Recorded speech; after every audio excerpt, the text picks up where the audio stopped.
Good morning sa lahat. Sa video na ito, gagawa ako ng isang expert advisor gamit ang mga bagong technology ngayon na AI. So magbubukas tayo. Ito yung trading view ko. IC market. 1,200 yung balance ngayon. So bukas tayo ng Google Chrome. Sa paggawa ng expert advisor, may mga steps to So open na rin ako ng isang notepad para dito ko i-save yung mga script na mga ibibigay ng AI. At nagbukas na rin ako ng isang MetaTrader editor at dito natin ipipaste yung code na ibibigay ng AI.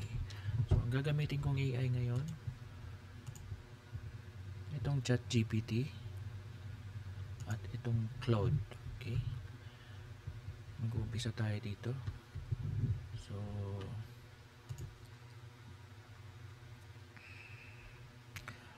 pagpasensyahan nyo na yung English ko at hindi ako magaling sa English, pero matalino naman tong AI, nakakaintindi naman ng mga gusto kong sabihin. Pero kung hindi naman niya naintindihan, pwede naman nating ipaulit at ipagawa ulit. So let's start. Okay,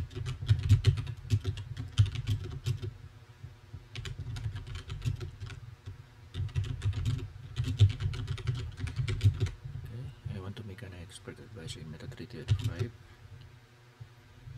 It's the time range breakout. User can input time for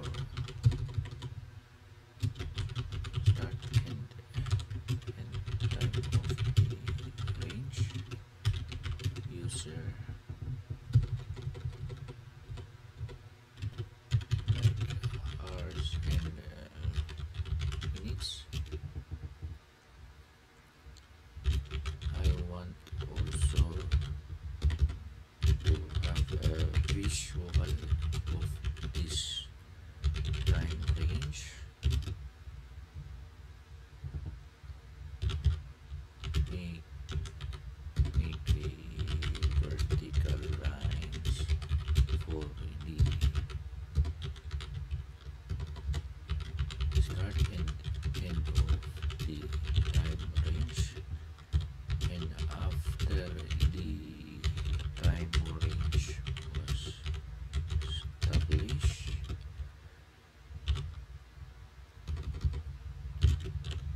make also a horizontal line for the highs and low of this time range, and this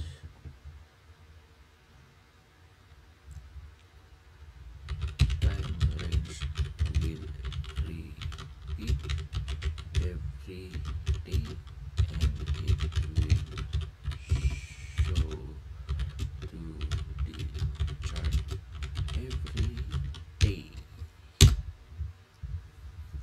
Ayan, magbibigay na yan ng okay, sabi niya, I understand, user input, start. Ayaw, nagbibigay na siya. Nagbibigay na ng code, script. So, kung tayo ang gagawa niyan, it will take time. So, ayun. Sabi niya, the user input start at end time, EA process a time range, vertical lines, horizontal lines drawn. The process repeat daily, updating the lines for each new day. So, gagawin lang natin to, copy to. Punta tayo sa MetaTrader editor. So, mag-file, new project. So, expert advisor. Funigal. Time range. Breakout. Version 1.0. Version 1.0 kasi paulit-ulitin natin to, So, next lang. So, ito na yung So buburahin natin to lahat. So yung sa kinapi natin kanina, pipaste lang natin yan. Okay? Tapos, ipi-play natin. Start debugging. Okay? Ayun. Tingnan natin yung start hour, time hour, and minute. Okay? Para matest yan, punta tayo sa strategy tester. Tapos, visual, load natin yun. Load natin yung nagawa natin. Ito. Lalabas na yan dyan. So, input natin. Let's see, 3 and 4. Start. Let's play. Titingnan natin kung magagawa siya ng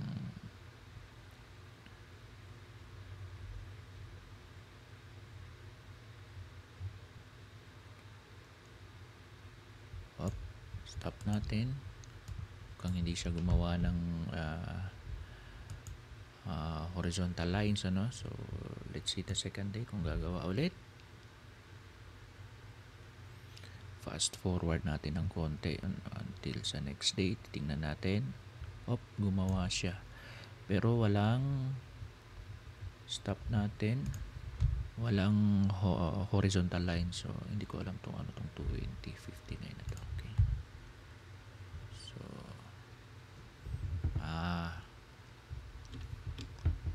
okay, gets ko na. Kasi ongoing siya. So, stop natin yung debugging. Stop natin yan. So, balik tayo. I tried in tester, but it's not showing the horizontal line. I want to show in the no. Ulitin natin, okay? Here's what I want. After the time range, there is a high and low on this range. I want to have a horizontal lines of this high and low. Wait, maguguluhan yan siya kasi hindi niya alam kung kailan ilalagay. So, sasabihin natin na ilagay niya after ng ma-establish yung time range. Okay? Here is high and low. Here's what I want. After the time range was established, make horizontal lines for the high and low of this range. I did not see that on the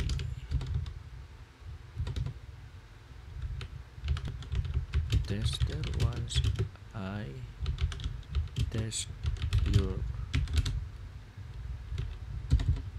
script. Okay, tingnan natin kung magbibigay ulit siya. Ayan. I apologize ang sabi niya for the confusion. You're right. The horizontal lines for the high and low that range weren't appearing as expected. So, ayun, nagbigay ulit ng bagong script. Okay.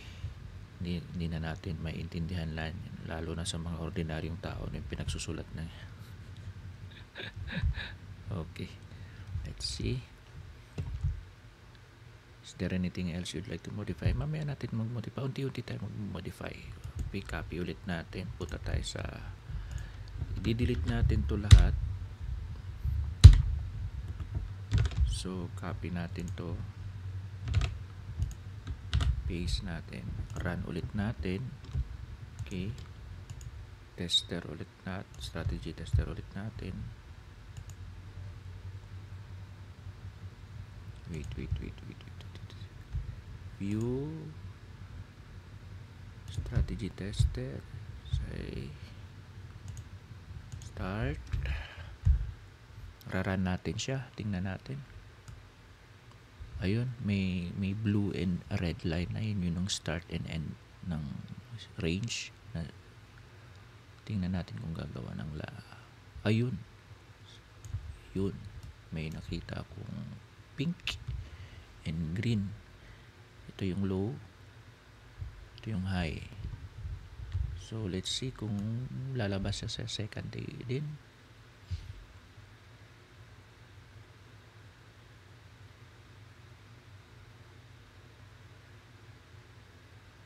Ayun, op. Ito yung low, ito yung high. Start at end. So ayun, nasunod yung gusto nating gawin. Okay. Third day. Ayun. Ito naman. Okay, success. Stop natin yan. Close ulit natin. Balik tayo sa ChatGPT. So ikakopy ko ito. Kakopy ko ito. At pipipaste ngayon dito sa notepad. Ito yung number 1. Nakagawa tayo ng range. Sa notebook ko naman dito, susulat ko rin yan. Nakagawa ko ng time range na. Define na yung range. So mamaya ulit ito, magdi-define na tayo ng pwede tayong magdagdag nito. Okay, nice, it's working now. Can you add some user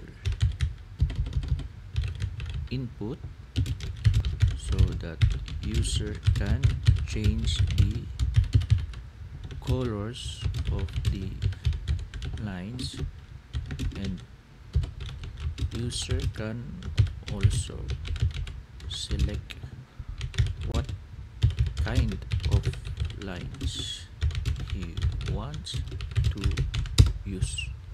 So inuutosan ko si Claude na dagdagan yung script na yung user pwedeng mag-change ng kulay sa mga lines na gusto niya. Baka ayaw niya ng color na pink. So meron siyang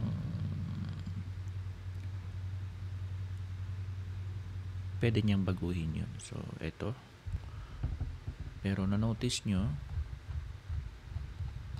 okay, copy natin, try ulit natin, stop natin tong, then delete ulit natin to, paste lang natin to siya. So ayun, start time, minute, and hours and minute, yung color. Okay, so pwede din natin ng palitan ng solid dash. See, palitan natin to ng magenta ng yellow. Dito pala yan sa tester. So palitan natin ng yellow to, kung tingnan natin kung talagang nagbabago siya. Okay, yellow and okay, test lang natin.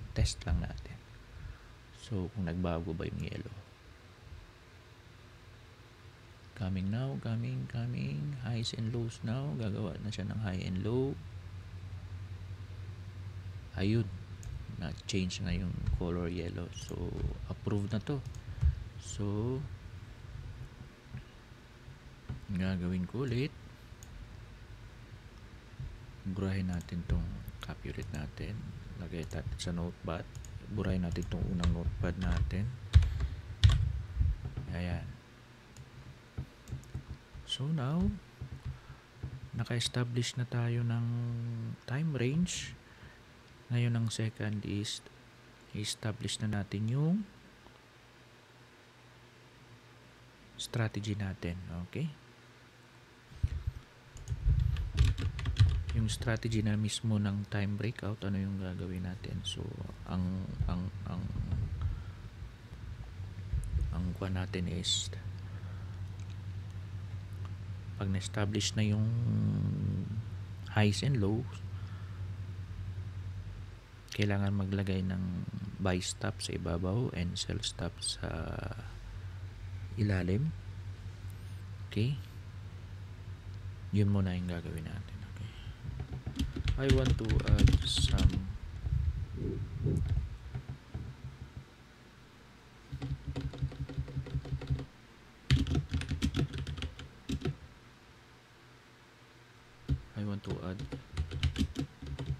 okay,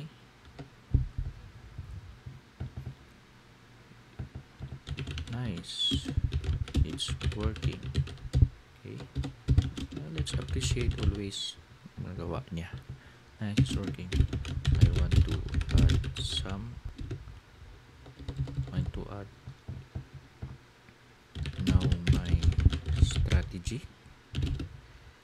want to add now my strategy.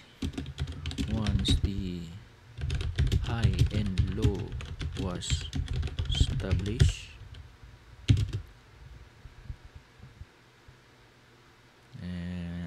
once highs and lows was established, put the buy stop and sell stop on high and low of the range, and the stop loss would be at the low and high also of the range. The lot sizing will be user input. The lot size will be based on the amount the user will input, and will calculate the proper lot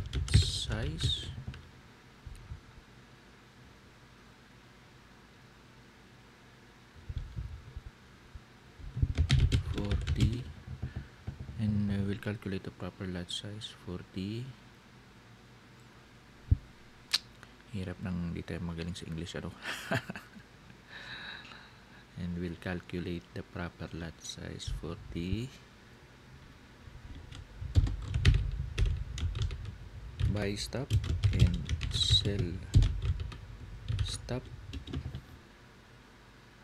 and for the buy stop and sell stop with respect to stop loss. Okay, so dito maglalagay dapat siya ng buy stop and sell stop. Okay, let's see, tingnan natin. Pag mali, pabago ulit natin sa kanya. So mag-a-update ulit siya, gagawa ulit siya ng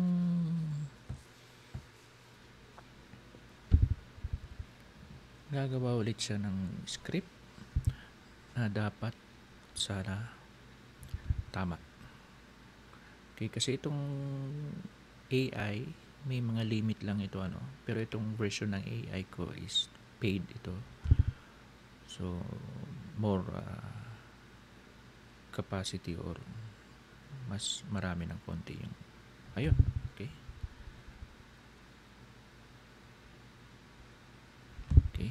try muna natin, copy, stop muna natin tong debugging, delete ulit natin, paste ulit natin yung bago. Ayan, may error, 8 errors. Okay, sa 8 errors na yan, kakopy ko lang yan, kakopy ko ng buo yan and ipipaste natin sa AI at babasahin niya yan. So sabi niya, I apologize for the confusion. The errors you're seeing are due to differences between MQL and MQL5.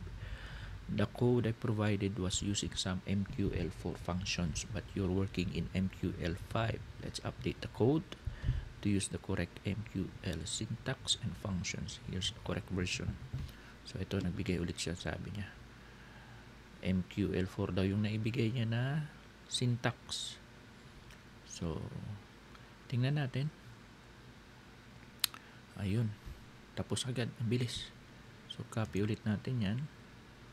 Balik ulit tayo sa MetaTrader editor. Delete ulit natin. Paste ulit natin yung bago. Run natin.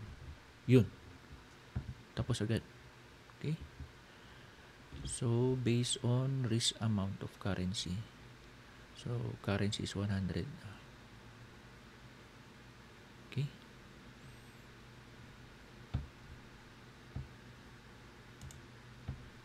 Uy. Baka mag-trade tong kuwang ko ha. So, tayo sa tester natin. Palitan natin ng 50. Okay. Start. Tingnan muna natin kung mag-i-establish pa siya ng highs and lows muna. Kung maglalagay siya ng titingnan natin kung maglalagay siya ng buy stop, sell stop muna. Once the range finish, teka, study natin. Buy stop 0.1, 0.1. Bakit siya 0.1? Read natin magkano. Because it's 50 pips. So 50 yung pa natin. So tama ano. So takbo natin. Ayun, nag-take siya ng trade. So wala pa naman tayong TP at saka may stop loss yan pero wala pa namang TP yan. So nag-work siya. So nag-work. So tingnan natin kung magti-trade ba the next day din. Dapat mag-trade to the next day din. So hayaan mo lang yan mga existing order dyan. So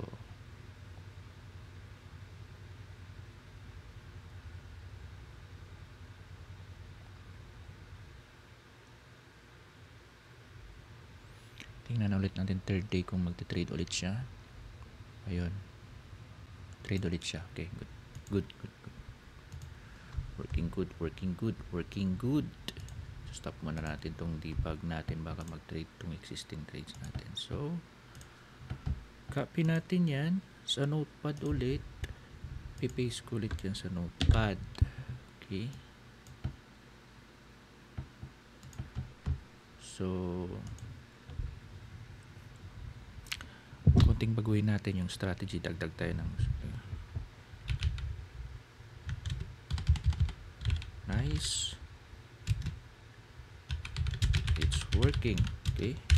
I want to add some parameters. Okay. Once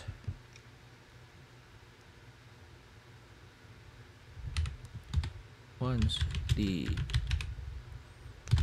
pending order was triggered, cancel right away the other pending order.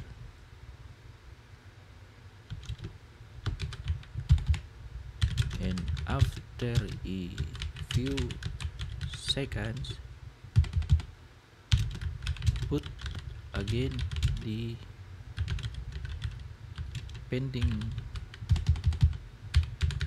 order, but the lot size will be double. I will give an example so that the AI can understand. Okay, for example, if the buy stop was triggered, the pending sell stop will cancel immediately.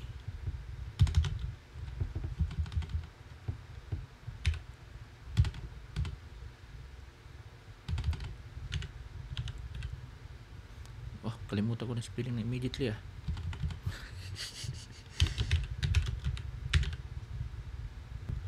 lang niya. Blanco yung isip ko dun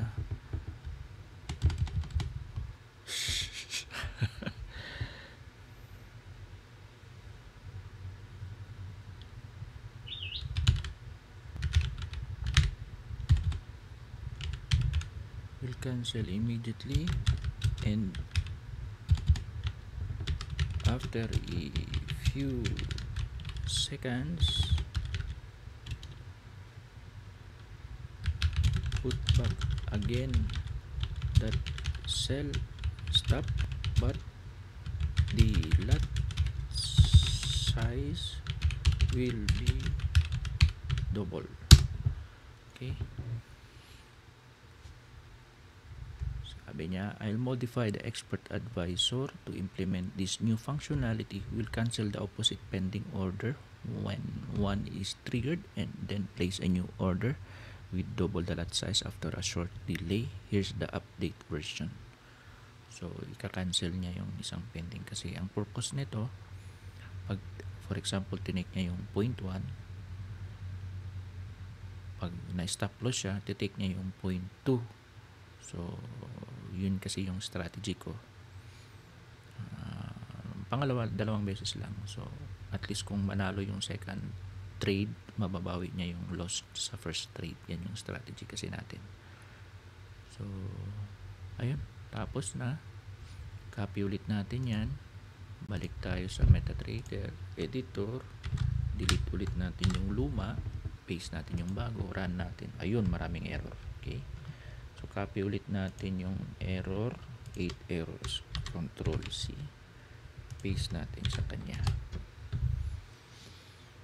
Sana hindi pa umabot yung limit natin dito sa Claude. Kasi medyo mahaba-haba na to. Pag inabutan tayo ng limit, stop natin yung video recording. Tuloy natin bukas. Pwede mo naman ituloy itong ganitong conversation sa AI kinabukasan. Okay. Modify na niya. Replace the existing A code with new version. So, copy natin.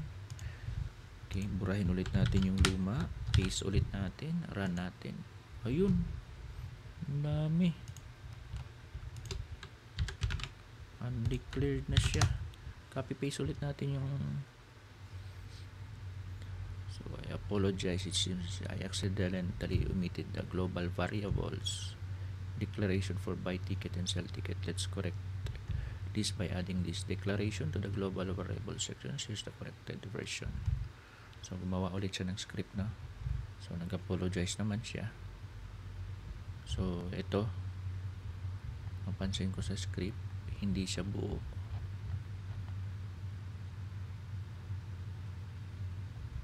So, hindi siya buo. Hindi siya buo. Bigay lang siya ng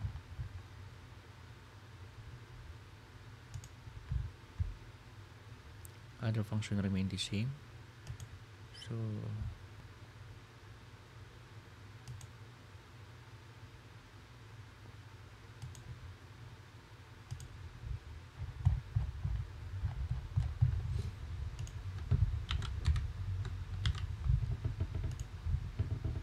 yan.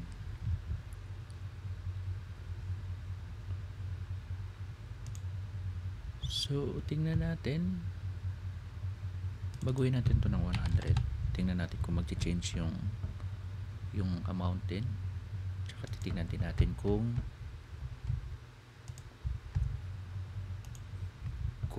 ika-cancel niya at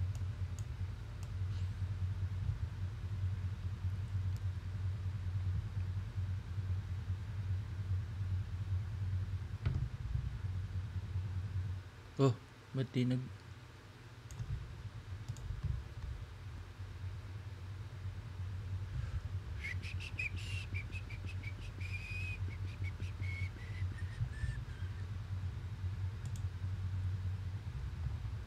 parang hindi na to yung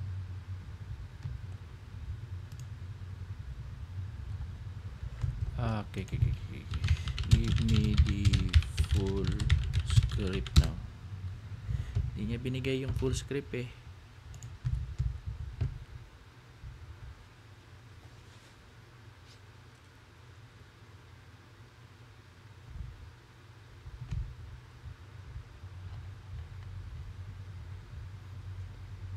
Abutan na tayo ng limit na ito. Medyo mahaba na yung nagawa natin. How many hours na?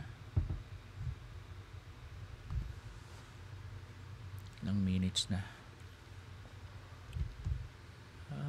Sana umabot man lang dito, ma-establish lang natin yung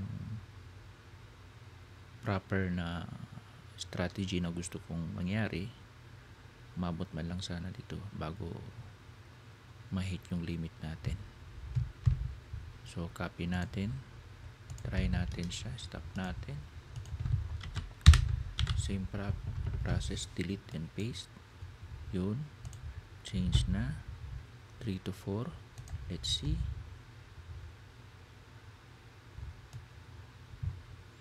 Ayun din yung line, bumalik na yung line. Post natin at the end, tingnan natin yung buy stop. Lagay siya ng 0.2, before is 0.1 kasi $50 yung change ko ng $100. So correct siya. So nag-establish siya ng buy stop, sell stop. Takboy natin, pag tingnan natin kung magbabago tong 0.2 na is tinamaan siya. Pero hindi siya naglagay ng bagong, lagay ng bagong. Okay, tingnan natin sa pangalawang araw.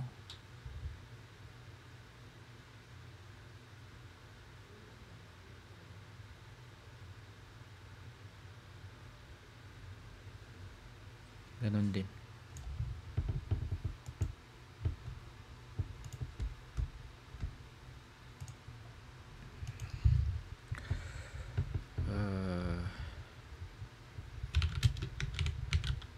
It seems that it's not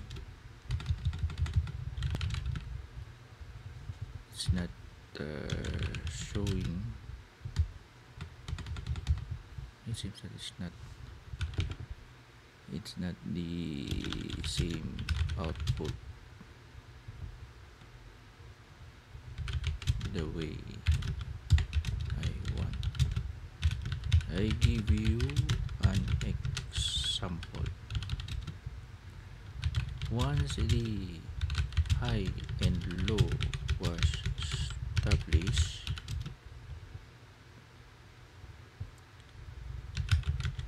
buy stop and sell stop will execute. Okay, once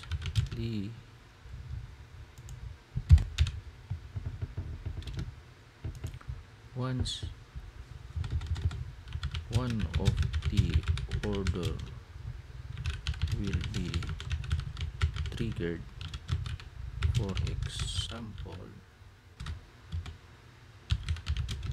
buy stop will trigger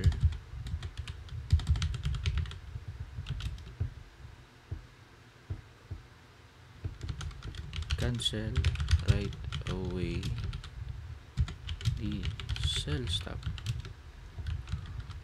Once cancel, put back again the sell stop, but will double the lot size. In your script, it did not put again the sell stop with double lot size.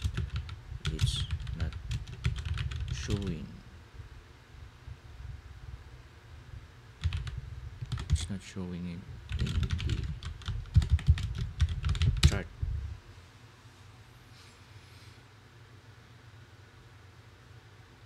I apologize for the misunderstanding. You're right, and I see where the implementation fell short of your requirements. Let's modify the script to exactly match your needs. We'll ensure that when one order is triggered, the opposite order is cancelled and then immediately replaced with a new order at double the lot size. So, yan, nagbibigay ulit ng script siya.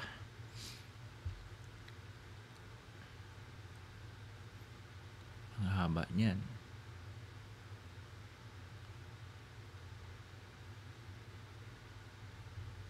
Pag inabutan tayo ng limit neto, nako, bukas ulit or after 5 hours. Okay, so key changes. This version should now behave exactly as you described. When the highs and low are established, it plays by stop and sell stop orders.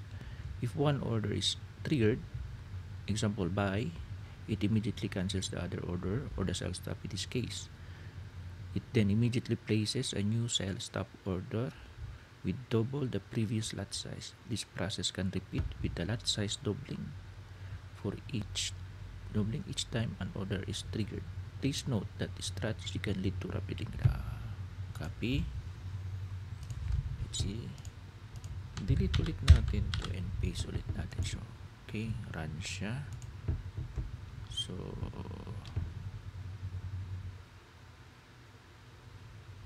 magawin natin ng 50 ulit. Start.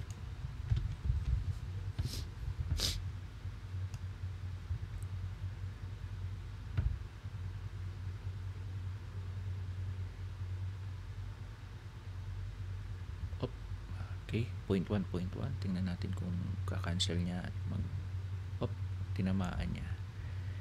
Pero hindi siya naglagay ng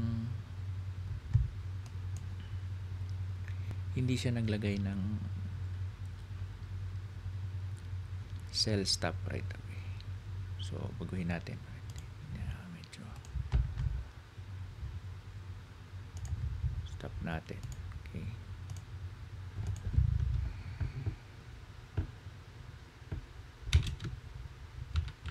I try in tester but still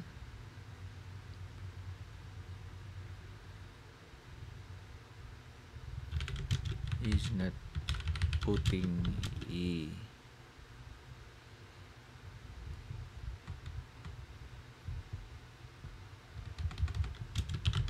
making a second trade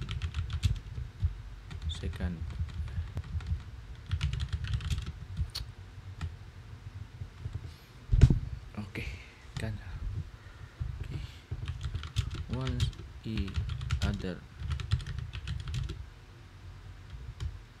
the pending order was no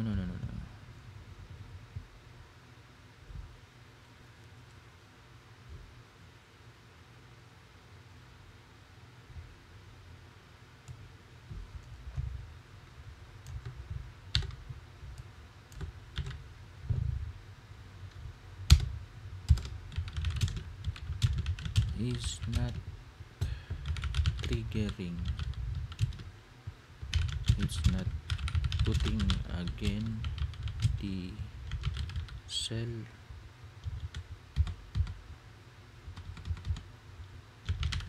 stop order with double lot size.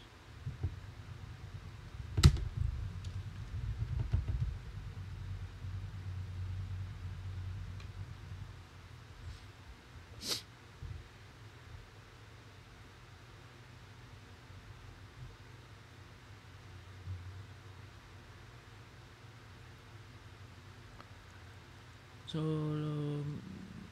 ganito talaga na i-encounter pagka inutusan mo siya ng tuloy-tuloy. Dapat kasi step by step. So halimbawa inutusan mo siya ng horizontal line muna, tapos vertical line muna, lagay siya ng buy stop, lagay mo siya ng sell stop, tapos once triggered cancel mo. Ang ginawa ko kasi once cancel put right away, kaya nalilito siya, no? So copy paste ulit natin, subukan natin.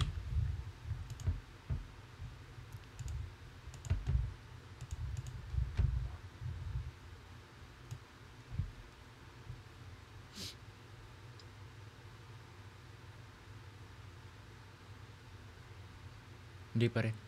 So what I do, ganito ginagawa ko. So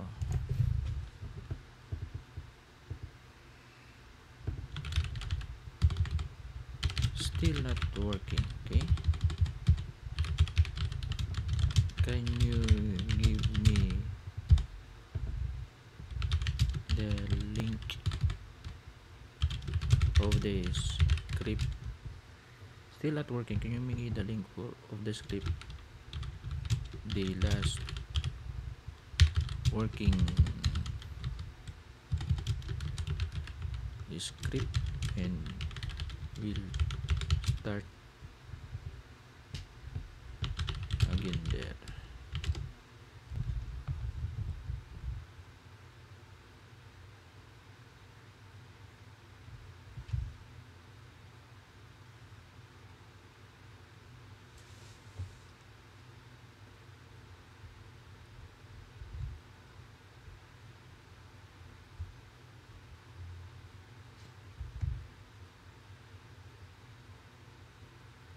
So sabi ko sa kanya, ibalik niya yung huling script na gumagana, doon mag-umpisa ulit. Pero tayo, may kopya naman tayo niyan sa notepad natin, yung huling working.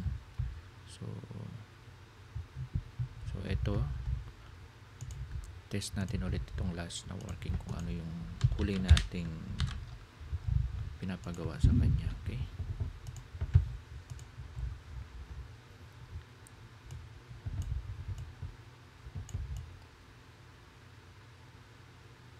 tingnan natin ano yung last na ayok. Ayan. Okay, good. Okay. So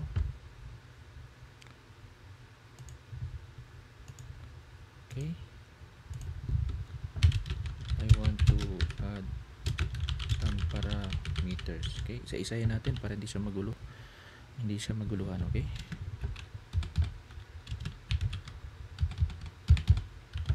once one of the pending order was triggered, cancel right away the other pending orders.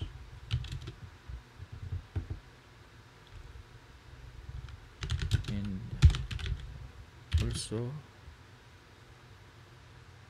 I want to add some parameters for take profit. User can input in percentage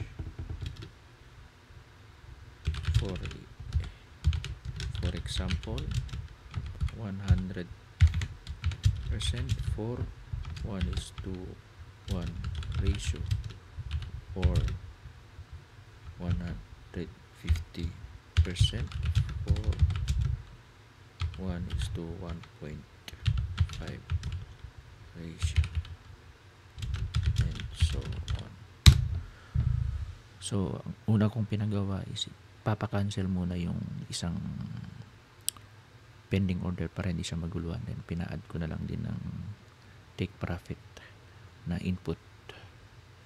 So certainly, sabi niya, I'll modify the expert advisor to include these new features. We'll add take profit parameters and implement the logic to cancel the opposite pending order. When one is triggered, here's the updated version. So ang gagawin niya dito is ka-cancel niya yung isang pending order. So gagawa din tayo ng tick box na kung gusto ba ng user ng second.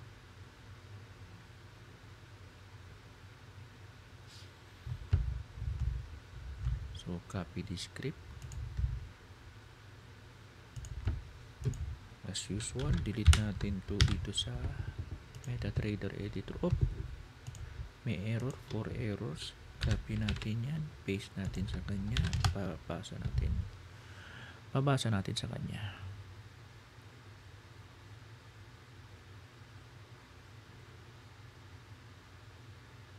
Ay bobo ng putang ina. MQL po rin ng MQL4 pa rin. Kanina pa tayo gawa ng MQL5. Ayan, maigsi na naman yung binigay niya. Give me the full script, boy.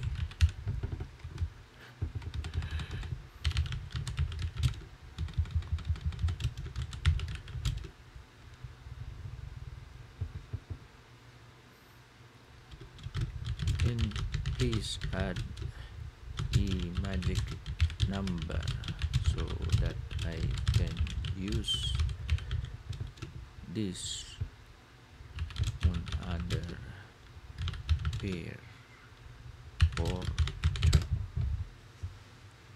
So pina-add ko na rin ng magic key, magic key naman, magic number bago niya ibigay niyo yung full script. Certainly, I'll provide you with the full script including the magic number as an input parameter, so you can use it on multiple pairs or charts. Here's the complete updated version.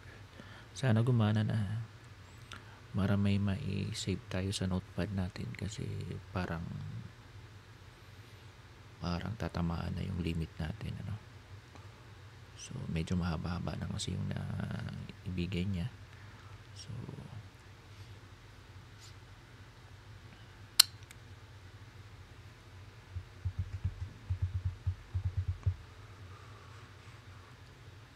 ayun, natapos rin. So copy natin ulit, MetaTrader editor,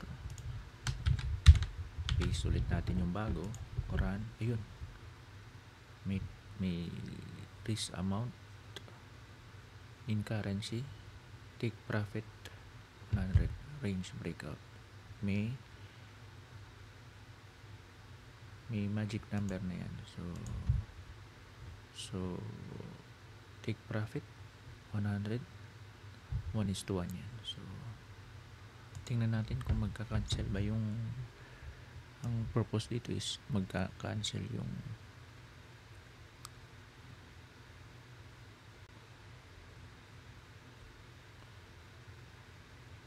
up post, naglagay siya ng buy stop and sell stop, triggered, kinancel niya yun. Okay, triggered. Tingnan natin pangalawang araw, second day, tingnan natin kung same output pa rin. Up.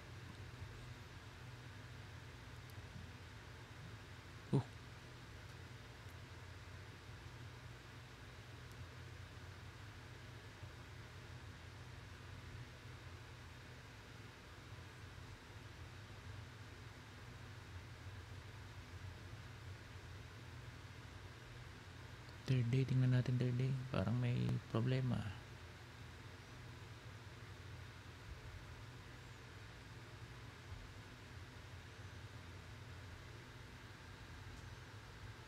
Okay, good, it's working. Stop muna natin, click tayo. So copy natin yan, paste natin sa notepad ulit yan. Okay, so it's working now. Okay,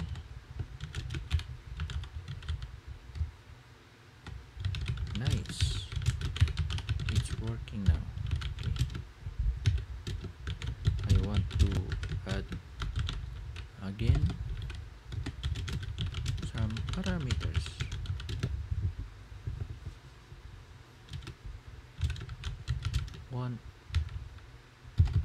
I want user to have a tick box if he wants to use these parameters. Okay. If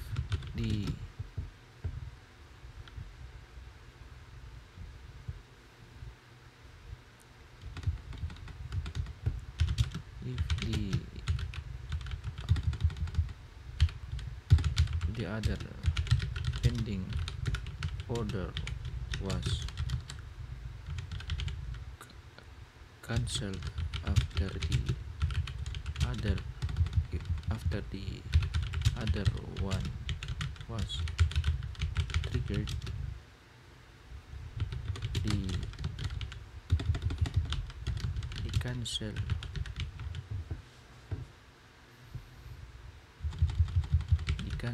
the pending order will place again the same order but with double lot size. For example, when buy stop was triggered, the sell stop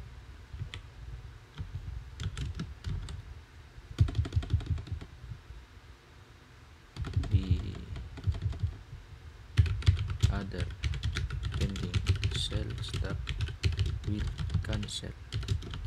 After this,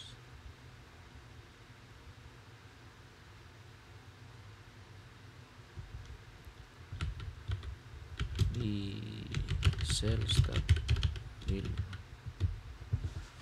the other pending sell when buy stop was triggered, the other pending sell stop will cancel, and after that we'll put again the sell stop but will double the lot size.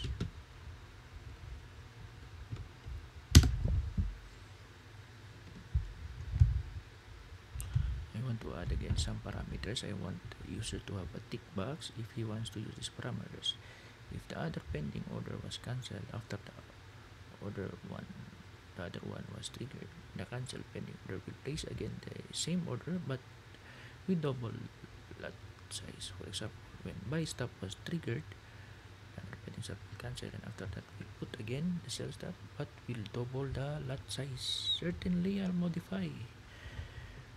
We'll add a checkbox input for the user to enable or disable the double lot size feature and implement the logic to place a new order with double the lot size when one order is triggered. Maguguluhan to.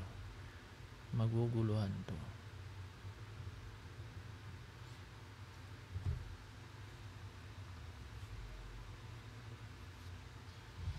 Maguguluhan to. Alam ko hindi to mag-play kasi magko-conflict siya kasi kinancel at the same time. Sana hindi. Okay?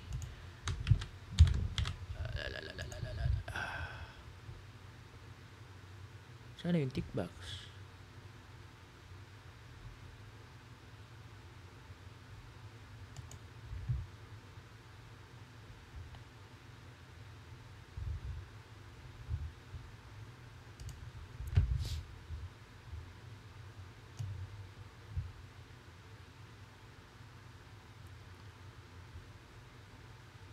Hindi pa rin nagulo siya. Nagulo.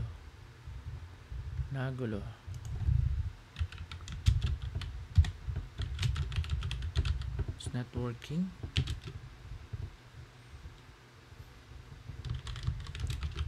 Cancel that one. Return to the previous last working script. Here's what I want you to add.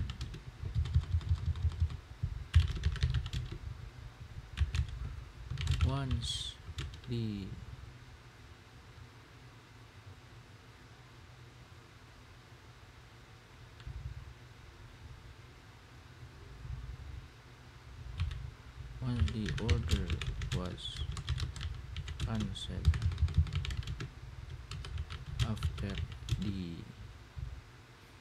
order was cancelled after the other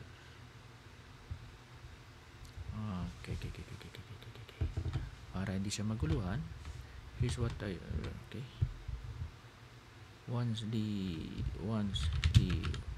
order was triggered, it will put the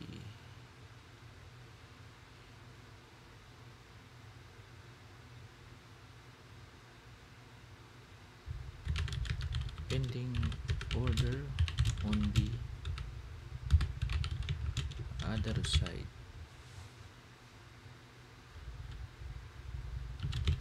For example, if buy stop was triggered,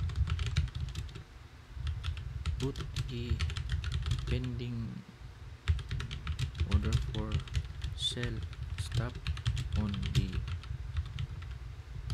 ad on the low of the range, but double the lot size of the lot size used in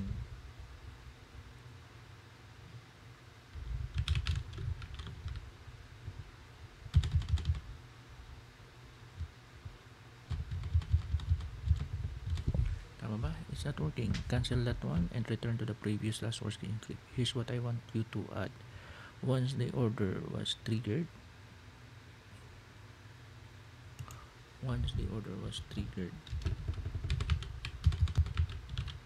from the pending orders,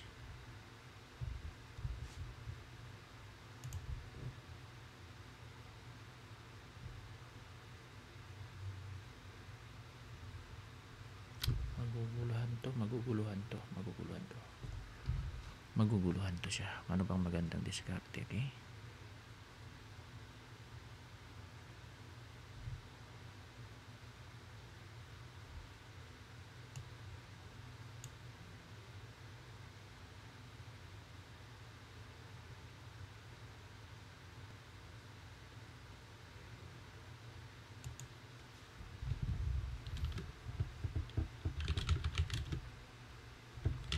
If the sell stop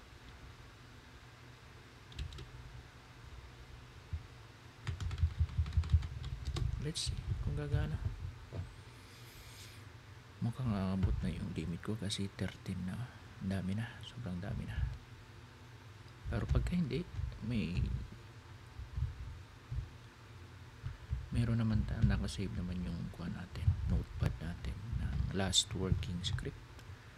Tsaka nasa MetaTrader editor lang yan. Pwede natin continue to bukas o mamaya after 5 hours or bukas na lang para paghandaan natin yung mga ibibigay natin na iuutos sa kanya. Problema kasi hindi tayo magaling sa English, so hindi niya naiintindihan. So but I try my best.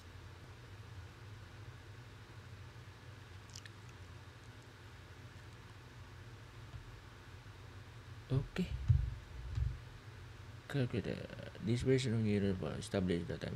Calculate the of the range. Place initial buy.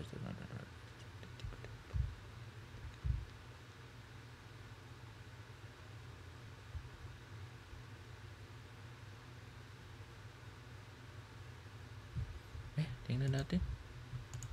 Parang iba yung gusto niyang ipagawa eh.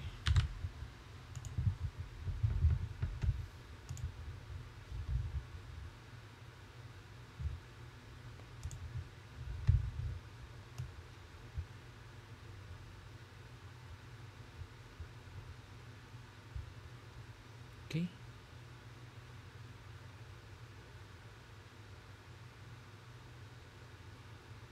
Hindi. Mali. Dalawa na tuloy. It's not working. Okay. It's not working.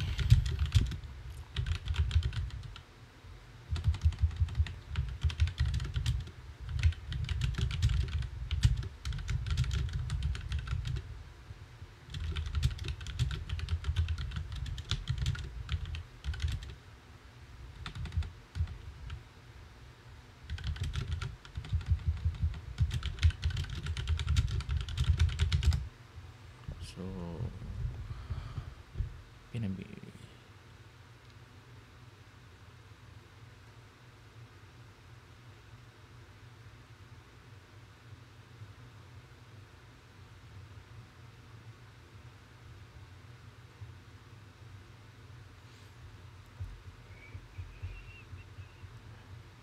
yung gusto ko kasi pag tinamaan yung buy stop, syempre ika-cancel niya yung sell stop. Kasi pagka hindi niya kinancel kasi, yun pa rin yung lot size. Ang gusto ko kasi magdodoble, no, magdodoble yun. Magdodoble yun siya.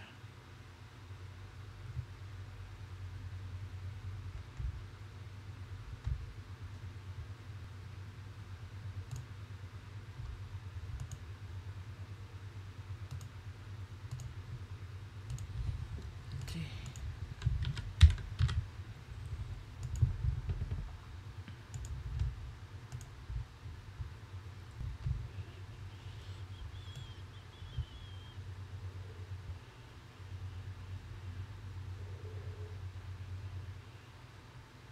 Oh, hindi niya kinancel.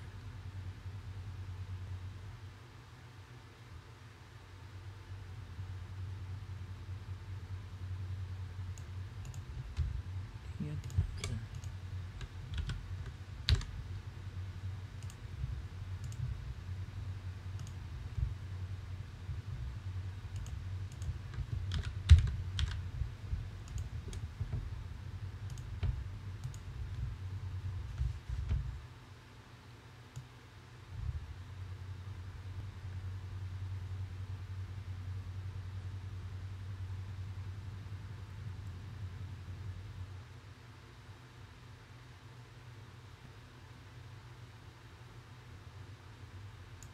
Okay.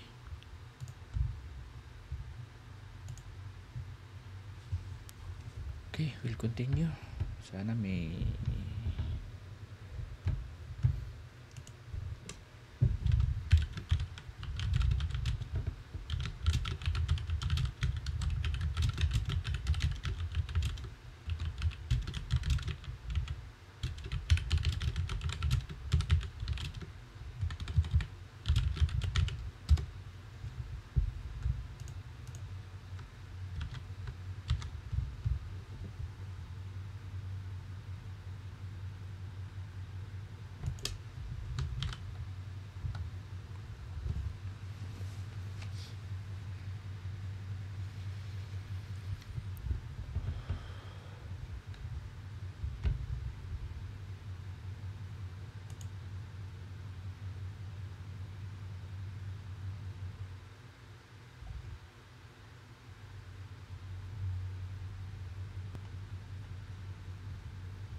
okay, we'll continue tomorrow at medyo drain na yung utak ko.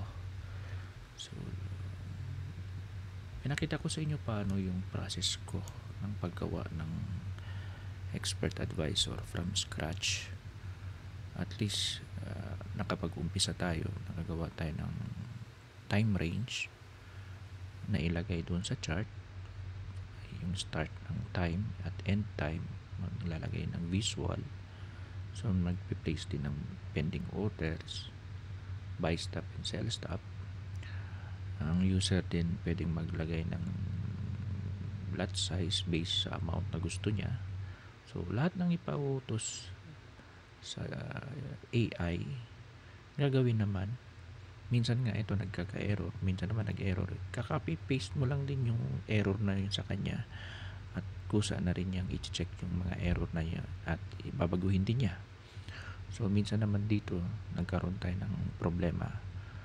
Tulad ng gusto kong pagka-cancel ng isang pending order, once na-trigger yung isa, maglalagay ulit siya ng same order but double yung lot size. Medyo naguguluhan siya doon, ano? Yung gusto kong